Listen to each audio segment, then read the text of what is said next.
예수님께서는 늘 말씀의 소재를 일상적인 삶 속에서 쉽게 찾아볼 수 있는 자연 속에서 많이 찾으셨던 것 같습니다.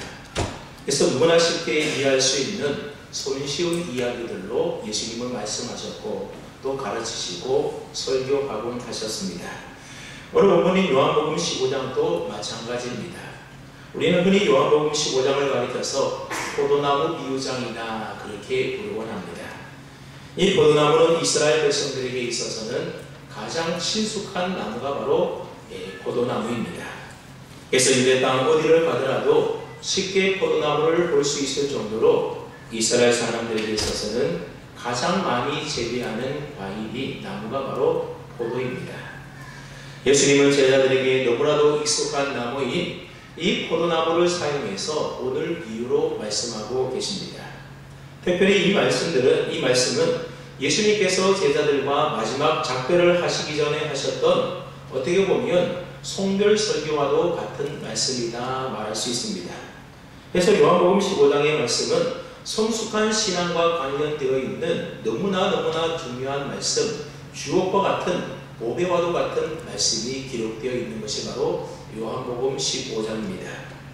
예수님은 이 중요한 말씀을 이러한 선포로 시작하는데 1절 말씀을 한번 보십시오. 나는 참 포도나무요 내 아버지는 농부라. 먼저 예수님은 자신을 가리켜서 뭐라고 선언하십니까? 나는 참 포도나무다 그렇게 선언하고 계십니다. 여러분, 예수님은 왜 자신을 가리켜서 참 포도나무다 그렇게 말씀하고 계시는 것일까요? 사실 이 포도나무 비유는 예수님께서 처음 사용하신 비유가 아니라 이미 이스라엘 역사를 통하여 매우 오랫동안 알려져 왔던 비유입니다. 그래서 이스라엘 사람들이라면 이것이 무엇을 의미하는지 아주 익숙하게 받아들일 수 있는 비유가 바로 포도나무 비유였던 겁니다. 구약 성경에 보면 이스라엘 백성들을 가리켜서 포도나무로 비유하고 있는 것이 참 많이 있습니다. 우리 한번 좀 찾아보도록 하는데 시편 80편 8절로 17절 말씀을 좀 찾아보겠습니다. 우리 앞에 자막도 있는데 자막을 보지 마시고 이 말씀은 좀 길어서 한번 우리가 찾아보면서 읽어보도록 하겠습니다. 시편 80편 8절로 17절입니다. 구약 성경 862쪽이 되겠습니다.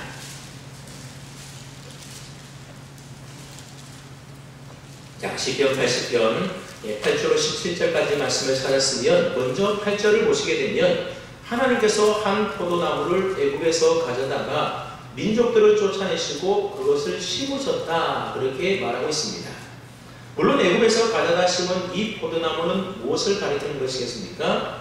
바로 이스라엘 백성들을 가리키는 겁니다. 이스라엘 백성들이 예전에 애굽에서 포로 생활하고 노예로 살아갈 때에 하나님께서 그들을 애굽에서 가져다가 가나안 땅에 가서 가나안 족속들을 쫓아내시고 그들을 그곳에서 살도록 심으셨다는 말입니다. 그 다음 9절에 보게 되면 주께서 그 앞서 가꾸셨으므로 그 뿌리가 깊이 박혀 땅에 가득하며 그들이 산들을 가리고 그 가지는 하나님의 백향목 같으며 그 가지가 바닥까지 뻗고 넝쿨이 강같이 미쳤거늘. 이스라엘 백성들이 포도원 전체를 가득 채운 큰 포도나무로 묘사하고 있는 겁니다. 그만큼 이스라엘이 크게 번성하였다는 겁니다. 근데 12절에 보게 되면 문제가 발생하게 됩니다.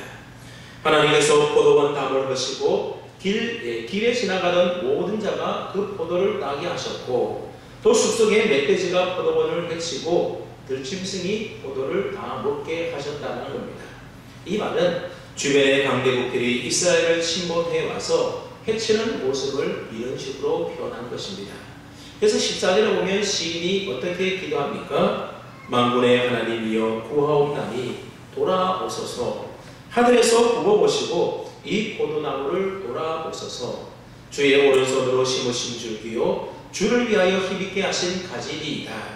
그것이 불타고 배임을 당하며 주의 면책으로 말미암아 멸망하오니 그렇게 기도하고 있습니다. 결국 이스라엘은 하나님이 애굽에서 옮겨 심으신 거대하고 무성한 포도나무였지만 그들이 범죄함으로 말미암아 열방과 짐승에게 먹히는 신세가 된 것에 대하여 이 하나님께서 좀 도와달라고 하나님이 다시금 구겨 살펴 돌아보아 달라고 시인이 한탄하며 있는 것입니다. 그러면서 동시에 또 하나의 소망에 대하여 예언을 하고 있는데 17절 말씀인데 우리 한번 17절 말씀을 함께 읽어봅니다. 10절입니다. 시작. 인자에게 주의 손을 얹으소서. 여러분, 하나님 우편에 있는 이 인자가 누구를 가리키는 것이겠습니까? 바로 오실 메시아이신 예수 그리스도를 가리키는 것입니다. 그러니까 시인은 실패한 포도나무인 이스라엘에 회복시킬 메시아가 오실 것에 대한 소망을 간절히 바라고 있는 겁니다. 선지자 이사야로 이와 동일한 비유를 사용해서 이스라엘을 묘사하고 있습니다. 이사야 5장에도 보면 하나님께서 땅을 파서 돌을 제하고 극상품 포도나무를 심었더니 그래서 좋은 포도 맺기를 하나님이 기대하셨다는 겁니다. 하지만 맺힌 것은 좋은 포도나무, 극상품 포도가 맺힌 것이 아니라 들포도가 맺히게 되었다는 겁니다. 여러분, 들포도는 먹을 수 없는 신포도, 야생포도를 말하는 겁니다. 그래서 하나님께서는 포도원에 울타리를 지하시고 담을 헐어서 집합혀 항목해 하셨다는 겁니다. 그래서 7절에 보면 이렇게 말씀하고 있습니다. 조금 전에 자막이 7절 나왔던데 7절에 보면 무릇 만군의 여호와의 포도원은 이스라엘 족속이요 그가 기뻐하시는 나무는 유다 사람이라. 그들에게 정의를 바라셨더니 도리어 포악이요 그들에게 공의를 바라셨더니 도리어 부르짖음이었도다 말씀하고 있습니다. 한마디로 말하면 하나님께서 이스라엘 백성이 극상품 포도나무가 되도록 좋은 열매를 바라셨는데 알고 보니 그들은 거짓된 들포도였다라고 하는 겁니다. 예레미야 2장 21절 말씀에도 보면 내가 너를 순전한 참종자 곧 귀한 포도나무로 심었거늘 내게 대하여 이방 포도나무의 악한 가지가 되면 어찌 됨이냐. 하나님께서 이스라엘 백성들에 하여 너희를 참 좋은 포도나무로 심었는데 이방 포도나무처럼 악한 가지가 되어서 악한 열매를 맺으니 어찌 됨이냐. 그렇게 책망하고 있습니다. 이처럼 구약 성경을 보게 되면 이스라엘 백성들을 하나님께서는 귀하게 여기시는 극상품 포도나무로 비유하고 있다는 것입니다. 문제는 이 포도나무 비유가 나오는 곳에는 어김없이 이스라엘 백성들이 실패하고 타락하고 쇠락해 가는 것에 대하여 하나님이 지적하고 있다고 하는 사실입니다. 그러니 이스라엘이 잘못되고 있을 때마다 하나님께서는 그들을 무엇이라고 지적하는 겁니까? 포도나무 비유로서 지적하고 있다는 겁니다. 왜 그렇겠습니까? 여러분, 사실 포도나무라고 하는 것은 이 포도 열매를 맺는 것 외에는 사실 아무 용도로 쓸모가 없는 것이 바로 포도나무입니다. 에스겔 선지자는 그 사실을 지적하면서 이렇게 말한 바가 있습니다. 에스겔 15장 2절로 5절 말씀에 보면 인자야 포도나무가 모든 나무보다 나은 것이 무엇이냐. 숲속의 여러 나무 가운데 있는 그 포도나무 가지가 나은 것이 무엇이냐. 그 나무를 가지고 무엇을 제조할 수 있겠느냐. 그것을 무슨 그릇을 걸 옷을 만들 수 있겠느냐. 불에 던질 땔감이 될 뿐이라. 불이 그 두 끝을 사르고 그 가운데도 태웠으면 제조에 무슨 소용이 있겠느냐. 그것이 온전할 때도 아무 제조에 합당하지 아니하였거든 하물며 불에 살라지고 탄 후에 어찌 제조에 합당하겠느냐. 그렇게 책망하고 있습니다. 다시 말하면 포도나무는 포도나무를 열매를 맺어야만 그 포도나무가 가치가 있고 쓸모가 있는 것이지 그 외에는 아무 때도 쓸모가 없는 나무가 바로 포도나무라는 겁니다. 이런 점에서 하나님께서는 이스라엘 백성들에게 무엇을 기대하셨다는 겁니까? 좋은 열매 맺기를 기대했다는 겁니다. 그런데 또 이스라엘 백성들은 하나님의 그런 기대와 달리 좋은 열매 맺는 일에 실패했다는 겁니다. 그러니 결국 그들은 아무 쓸모없는 그런 포도나무밖에 되지 않는다는 것입니다. 그러니까 그들은 참 포도나무가 아니라 들포도나무였고 그래서 열매가 없는 그래서 결국 그들을 하나님은 열국의 땔감으로밖에 땔감으로 되게 하셨다는 겁니다. 하지만 그럼에도 불구하고 소망이 있는 것은 앞서 살펴봤던 시편 80편 17절에서 예언하고 있는 것처럼 하나님의 우편에 계신 인자 곧 메시아이신 예수 그리스도가 있기 때문에 그렇습니다. 앞서 살펴본 대로 구약 성경은 이스라엘을 포도나무로 묘사할 때에 언제나 그들의 범죄와 타락하여 실패하고 쇠락했을 때에 그들을 가리켜서 포도나무다. 너희는 아무 쓸데없는 포도나무다. 너희가 좋은 열매 맺기를 바랐는데 너희들이 아무 열매 맺지 않으니 너희는 쓸모없는 포도나무다. 그런 식으로 비유했다는 겁니다. 그러니 그들이 열매 맺지 못하고 있는 것에 대한 하나님의 책망이나 실망에 대해서 이런 포도나무 비유로 표현을 했던 겁니다. 그러니까 그들은 실패한 포도나무였던 것입니다. 근데 여기에 결코 실패하지 않으시는, 즉 하나님께서 바라고 기대하셨던 극상품의 포도 열매를 무성하고 풍성하게 결실하게 해주는 참 포도나무를 만나게 되는데, 그 참 포도나무가 누구라는 겁니까? 그 참 포도나무가 바로 예수 그리스도 예수님이시라는 겁니다. 이것이 바로 예수님께서 자신을 가리켜서 내가 참 포도나무요 그렇게 말씀하고 있는 겁니다. 그래서 오늘 본문 1절의 말씀에 보게 되면 내 아버지는 농부다 그렇게 또 예수님이 말씀하고 있습니다. 여러분, 농부는 무엇하는 사람입니까? 농사를 지어서 열매를 거두는 사람이 바로 농부입니다. 그렇기 때문에 농부가 바라는 것은 다른 것이 아니라 열매를 바라는 것이 농부의 마음입니다. 그래서 야고보서 5장 10절 말씀에도 보면 농부가 땅에서 나는 귀한 열매를 바라고 길이 참는다 그런 말씀이 있습니다. 농부는 다른 것 기다리는 것이 아니라 열매 맺는 것을 기다린다는 겁니다. 그러니까 아버지가 농부라고 하시는 이 예수님의 말씀에는 하나님께서는 열매 맺기를 바라는 농부다 그런 의미의 말입니다. 그래서 하나님께서는 우리가 열매 맺기를 바라기 때문에 하시는 일이 있는데 그 일이 어떤 일이라는 겁니까? 2절 말씀에 보게 되면 농부이신 하나님께서 하시는 일에 대하여 두 가지를 말씀하고 있는데 한번 2절 말씀을 읽어보겠습니다. 2절을 읽으시면서 농부이신 하나님께서 하시는 두 가지 일이 뭔지를 제가 찾아보면서 생각하며 읽어봅니다. 2절입니다. 시작.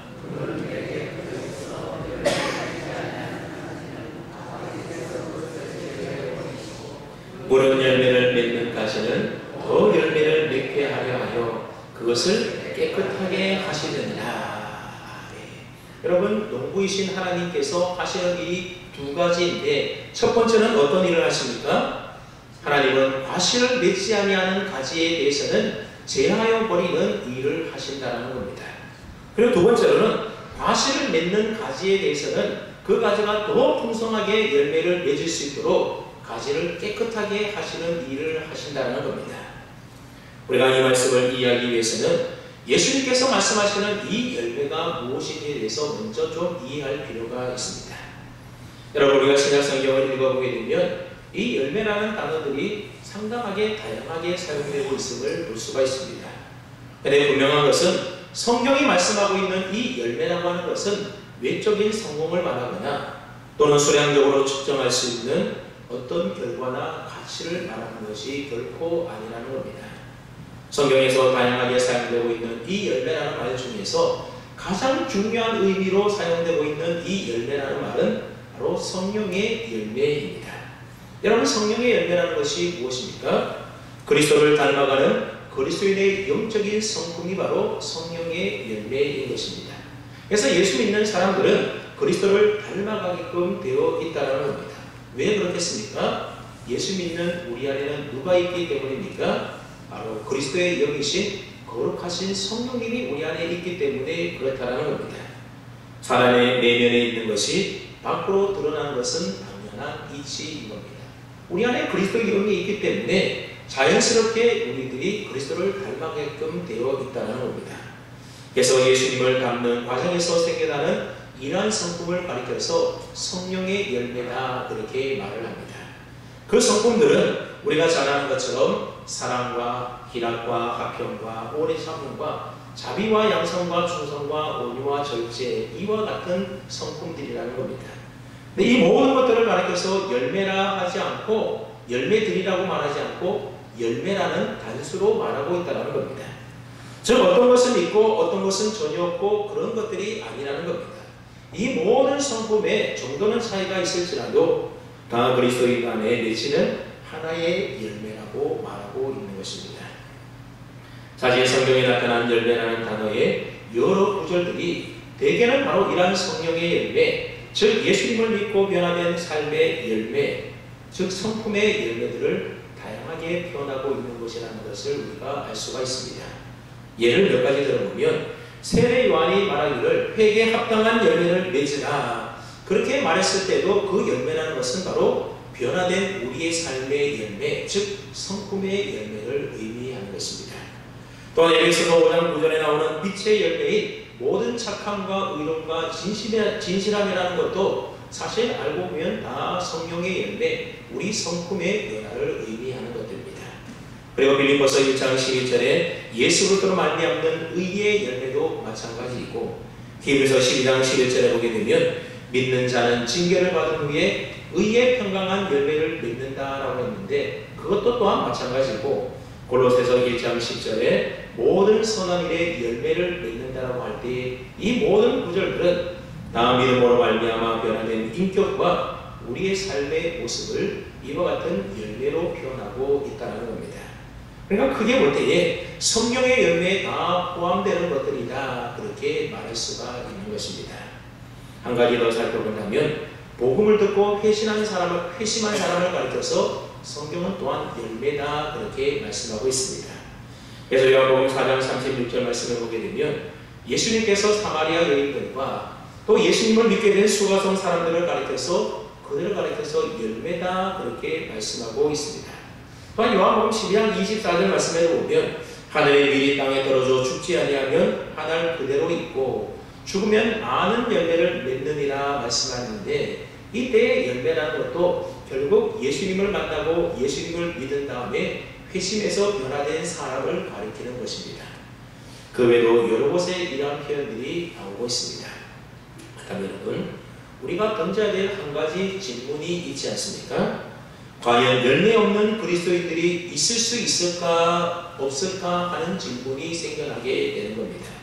왜 이 질문을 하게 되는가 하면, 여러분 2절 말씀을 보시게 되면 내게 붙어 있어 열매를 맺지 아니하는 가지라는 말이 있는데, 도대체 이 가지가 어떤 사람을 의미하는가 하는 문제 때문에 그렇습니다.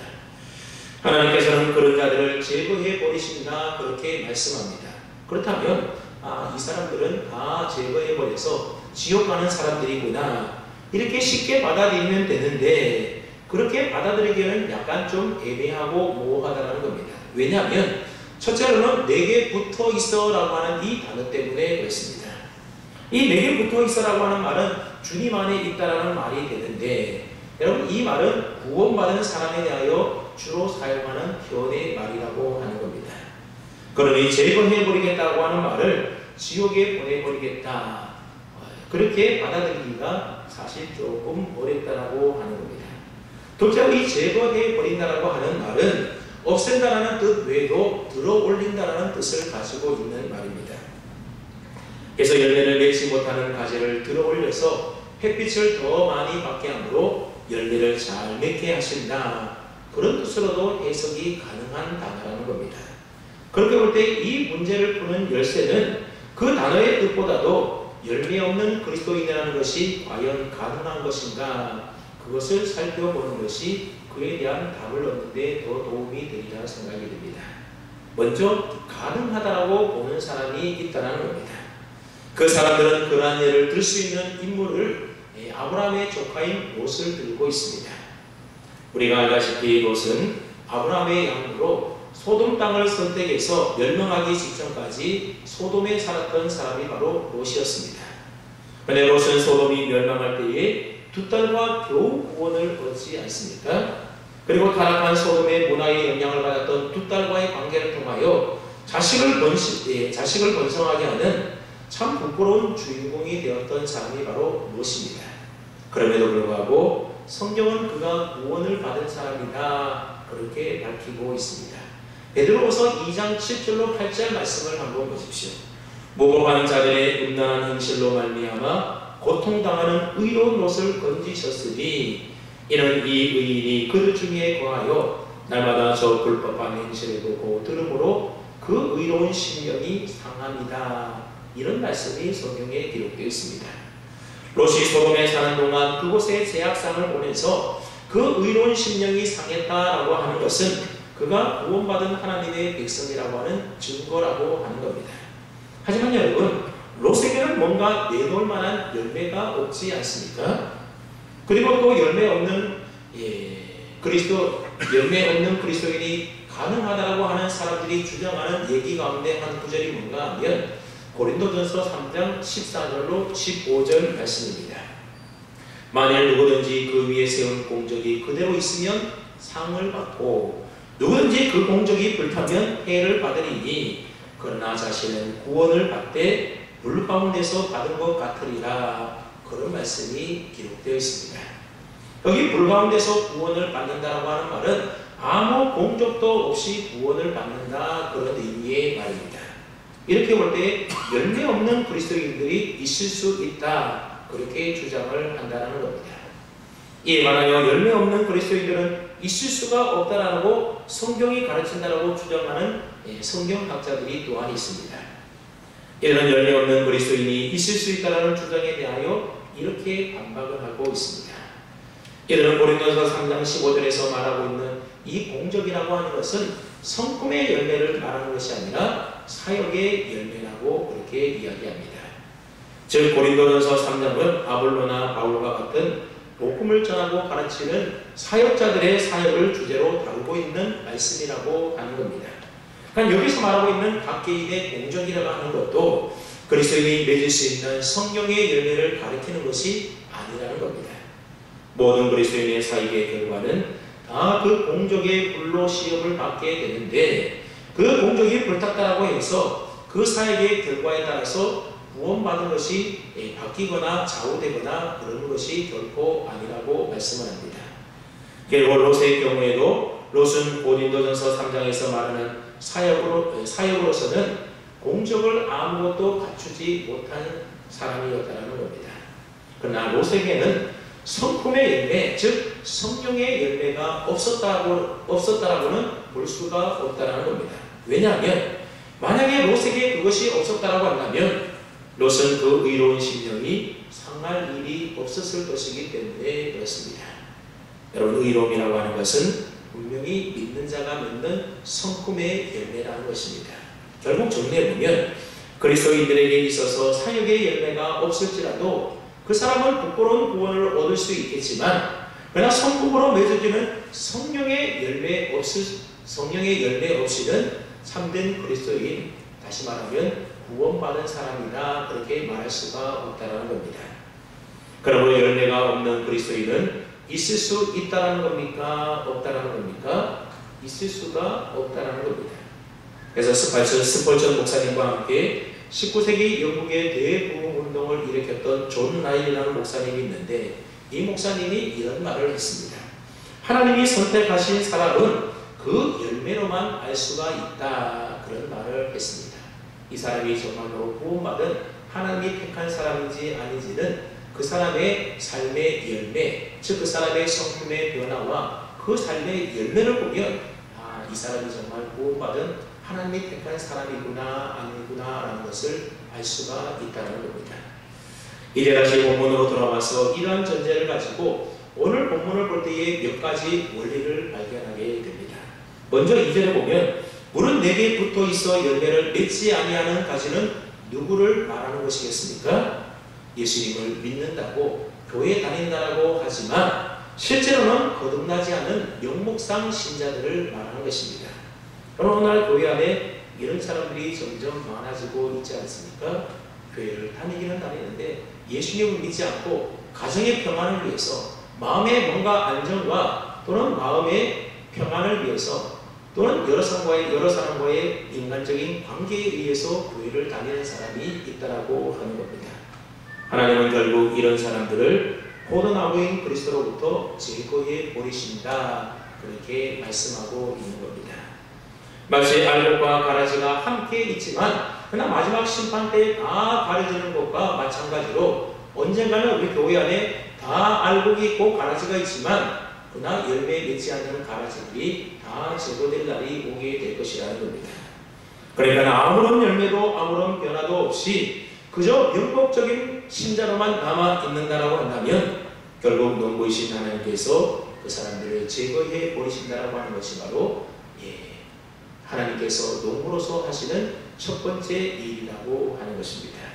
두 번째 일은 어떤 대가를 치더라도 하나님은 열매를 맺게 하신다라고 하는 겁니다. 이것은 이미 열매를 맺고 있는 가지, 즉 다시 말하면 참으로 거듭난 신자에게 해당되는 말인 것입니다.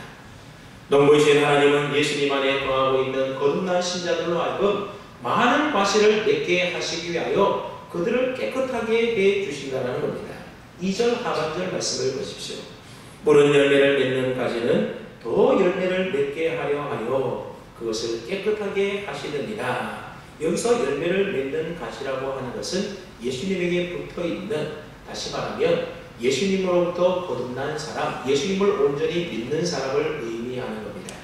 그리고 여기서 깨끗하게 하신다라고 하는 말은 열매를 맺지 못하게 하는 모든 불순물들 또는 그런 모든 것들을 제거해 버린다라는 의미를 가지고 있습니다. 저 열매를 맺는 데 방해가 되는 것이면 무엇이든지 다 잘라내 버리신다라고 하는 겁니다. 여기서 무엇이든지라는 말이 사실 많이 걸리는 말이지 않습니까? 왜냐하면 이 무엇이든지라는 말에는 내가 가장 귀하게 여기고 내가 가장 소중하게 여기고 또 내가 좋아하는 모든 것들이 다 포함되어 있기 때문에 그렇습니다. 하지만 그것이 우리를 영적으로 해롭게 하는, 그래서 우리로 하여금 열매를 맺지 못하게 방해하는 것이라고 한다면 하나님은 그것이 무엇이 되든지 간에 그 모든 것들을 제거해 버리심으로 우리로 하여금 깨끗하게 해서 열매를 더 풍성하게 맺도록 해 주신다는 겁니다. 우리 영혼의 해가 되는 것이라면 하나님은 그 모든 것들을 다 병충해처럼 여기신다는 겁니다. 여러분, 농부가 나무를 잘 자라게 위해서 모든 병충들을 다 제거해 버리지 않습니까? 하나님도 마찬가지라는 겁니다. 예를 들어서 그것이 우리 스스로 도무지 끊어낼 수 없는 나쁜 습관일 수도 있다는 겁니다. 또한 그것은 잘못된 우선순위의 문제일 수도 있고 내가 바라고 추구하는 그 어떤 욕망일 수도 있는 것입니다. 그리고 우리 영혼과 영적 생활에 해가 되고 방해가 되는 인간관계일 수도 있습니다.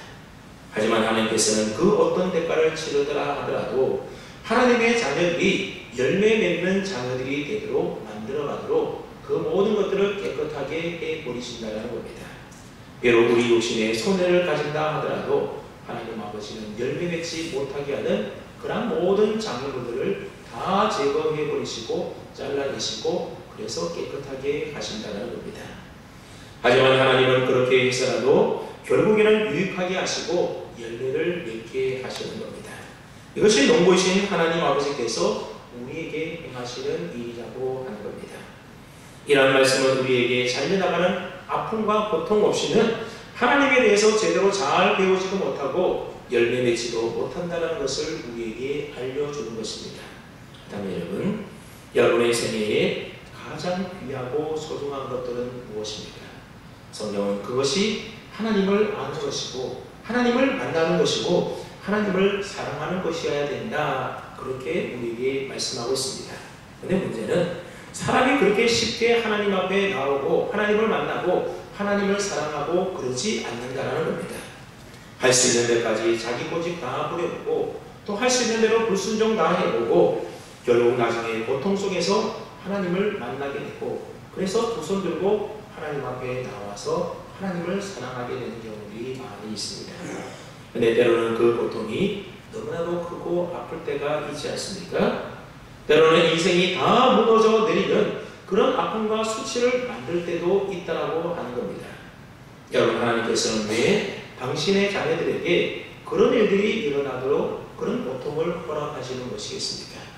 그것은 그러한 고통보다도 하나님을 제대로 만나는 것이 너무너무 중요하기 때문에 그렇습니다. 우리가 하나님을 만남으로 장차 누리게 될 영광이라고 하는 것은 현재 우리가 이 세상에서 당하는 고통과 고난과 비교조차 할 수 없을 만큼 크고 좋은 것이다, 성경이 말씀하고 있는 겁니다. 그래서 하나님 아버지는 이 세상에서 우리가 모든 것 다 잃어버린다 할지라도, 그래서 고통과 눈물 속에 살아간다 하더라도 그 그 잃어버리는 일로 인하여 제대로 하나님 만나기를 원하신다라고 하는 겁니다. 세상의 것들, 즉 재물도 자식도 건강도 명예도 그 모든 것 다 잃어버린다 하더라도 하나님을 만나면 그 사람의 인생이 바로 성공한 인생이라고 하는 겁니다. 여러분, 제가 하는 이 말에 아멘이 되십니까? 그러므로 눈부신 하나님께서 나에게 원하시는 것은 내가 하나님 아버지를 알고 그 하나님을 사랑하여 열매를 많이 맺는 삶을 살아가는 것, 하나님이 그것 우리에게 원하신다는 겁니다. 저와 여러분들의 인생에 이것보다 더 중요한 것은 아무것도 없다는 겁니다. 그래서 하나님은 다른 것들 다 잃어버리는 한이 있다 하더라도 그것을 주시려고 때로는 우리의 고통과 좌절과 어려움을 주시기도 한다는 겁니다. 여러분, 자녀에게 고통과 수치와 좌절을 안겨다 주시는 아버지의 마음은 편하실까요? 결코 편하지 않습니다. 하나님은 그렇게 무정하신 분이 아니십니다. 누가복음 15장의 탕자의 이야기를 한번 가만히 생각해 보십시오. 그 아버지는 매일 밖에 나와서 그 아들이 돌아오기를 기다리지 않습니까? 이것이 바로 저와 여러분을 향한 하나님 아버지의 마음이라고 하는 겁니다. 이 아버지의 마음을 알고 배우는 것이 그렇게 쉽지 않게 일어난다는 데 문제가 있는 겁니다. 탕자가 자기 인생의 가장 소중한 부분을 다 탕진하고 나서 배운 것이 바로 이것이라는 겁니다. 하지만 그렇게 해서라도 배우기만 한다면, 그래서 나를 사랑하시는 그 아버지를 우리가 제대로 만나기만 한다면 그동안 탕자가 경험했던 그 모든 고생과 고통은 결코 헛된 낭비가 아닌 것입니다.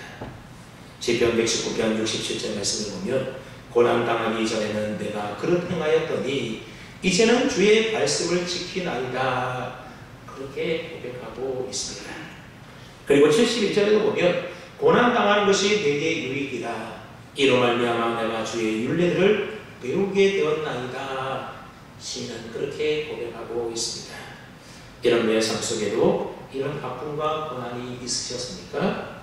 우리 믿음의 사람들이 인생에서 경험하게 되는 이런 고통과 고난들, 좌절과 낙담의 시간들은 거기다가 하나님께서 나를 깨끗하게 하시는 시간이라고, 그래서 하나님께서 나에게 좋은 열매, 많은 열매를 맺게 하시려고 하는 그러한 과정이라고 이해하는 것이 합당하고 마땅하다는 것입니다. 그러나 여러분, 단순히 그러한 고통을 겪는 것이 언제나 우리를 깨끗하게 만들고 열매 맺는 자리로 가는 것을 보장해 주는 것이 결코 아니라는 사실을 우리가 기억할 필요가 있습니다. 왜냐하면 하나님 아버지께서 자녀들을 깨끗하게 하시는 방편이 하나가 아니라 두 개이기 때문에 그렇습니다. 하나는 고난이고 또 다른 하나는 말씀입니다. 하나님의 말씀이 없다라고 한다면 우리는 고통 속에서 하나님을 발견하지 못하게 되는 겁니다. 고난과 말씀을 통해서 하나님은 자기 자녀들을 정결한 가지로 만드셔서 열매 맺게 하시는 겁니다. 3절 말씀을 보십시오. 우리 한번 3절 말씀을 다시 한번 읽어봅니다. 3절입니다. 시작. 네. 너희는 내가 일러준 말로 이미 깨끗하여졌으니, 여러분, 주님의 말씀으로 제자들은 이미 깨끗해졌다라고 하는 겁니다.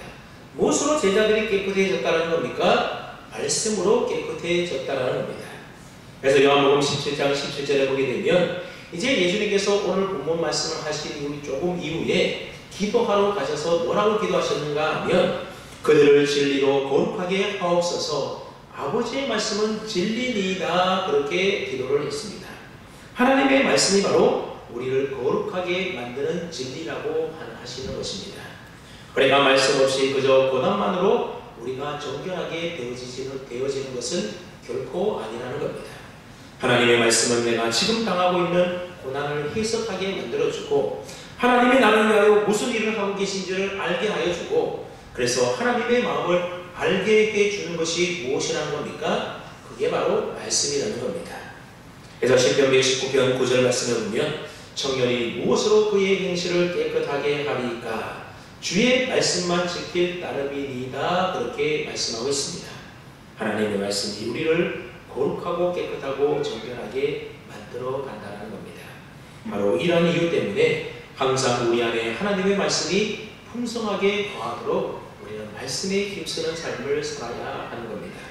말씀이 없으면 고생은 고생대로 다 하고 아무것도 깨닫지 못하고 배우지 못하게 되는 겁니다. 그래서 괜히 고생만 하게 된다는 겁니다. 그러니까 하나님 아버지는 농부로서 우리가 풍성한 열매를 많이 맺을 수 있도록 우리의 삶을 깨끗하게 하도록 가지치기를 해 주신다는 겁니다. 그 가지치는 때로는 고통스럽고 힘들다는 겁니다. 그러나 단순히 고통스럽기만 하고 아무 의미도 발견할 수 없다고 한다면 여러분 그것만큼 이국적인 일이 어디에 있겠습니까? 그 고통이 가치 있고 의미 있고 말할 수 없는 유익을 주고 열매를 맺게 하는 고통이 되게 하려면 하나님의 말씀이 우리의 심령에 풍성하게 거해야 하는 것입니다. 찬송자 여러분, 성경이 가르치는 열매가 지금 여러분의 삶에 나타나고 있습니까? 그 열매를 날마다 경험하며 살아가십니까? 만약 이 질문에 대하여 자신있게 내라고 대답을 하지 못한다고 한다면 꼭 나는 명목상 그리스도인일 가능성이 매우 높습니다. 그런 분이 거기 있다면 이제 더 이상 시간을 끌지 마십시오. 하나님의 은혜를 구하며 주여 내가 믿나이다. 나의 믿음 없는 것을 도와주셔서 그렇게 구하시기 바랍니다. 그리고 회심의 은혜를 구하시고 예수님을 진정으로 만나는 은혜가 있기를 바랍니다. 이것보다 우리의 삶에 더 중요한 일이 없는 것입니다. 그리고 그 앞의 질문에 대하여 예라고 자신있게 대답할 수 있다고 한다면 하나님은 거기서 만족하지 않으시고 여러분들로 하여금 더 풍성한 열매를 맺게 하시려고 여러분들을 깨끗하게 하시는 일을 하신다는 것을 기억하십시오. 그래서 그 어떤 대가를 치더라도 농부이신 하나님은 우리로 하여금 하나님을 더 깊이 알고 하나님 아버지를 더 사랑하게 하고 하나님을 더 닮아가도록 우리로 하여금 우리 안에 하나님보다도 더 사랑하는 것들, 하나님을 사랑하는 데 영적으로 방해되는 모든 것들을 하나님이 제거하시고 우리에게 풍성한 열매를 맺게 하신다는 사실을 기억하시고 기대하시기 바랍니다. 꼭 잘려나가는 것 같은 고통과 다양한 방식으로 여러분의 인생에 찾아오게 될 때에 여러분 낙심하지 마시고 오히려 감사할 수 있기 바랍니다. 하나님께서 나를 깨끗하게 만드셔서 나로 풍성한 열매를 더 많이 맺게 하시려 하는구나, 그런 생각을 하십시오. 그리고 그 고통 너머에 계시는 하나님 아버지의 마음을 이해하고 보려고 애쓰십시오. 하나님께서는 여러분들의 영적 성장에 장애가 되고 방해가 되고 또 여러분들로 하여금 열매를 맺지 못하게 하는 모든 장애물들을 다 잘라내시는 그 은혜에 대하여 여러분들이 감사할 수 있기 바랍니다. 그리고 한치의 오차도 없이 그 일을 완전하게 이루어가시는 하나님의 손에 여러분의 삶을 온전히 맡기십시오. 그리고 하나님의 말씀을 붙들고 살아가는 그 말씀에 하나님의 말씀을 붙들고 살아있는 그 말씀에 늘 반응하며 살아가십시오. 그러면 여러분이 인식하지 못하는 동안에도 하나님은 여러분을 기르시는 농부로서 여러분들을 분명히 깨끗하게 하셔서 많은 열매를 맺게 해 주실 것입니다. 그리고 우리는 우리 삶 속에 풍성하게 맺어지는 그 열매를 바라보시면서 감격하고 감사하며 하나님 앞에 영광 올리게 되는 은혜가 우리 모두에게 있어지게 될 줄로 믿습니다. 그러한 은혜가 저와 모두에게 있기를 주님의 이름으로 축원합니다. 아멘. 하나님 아버지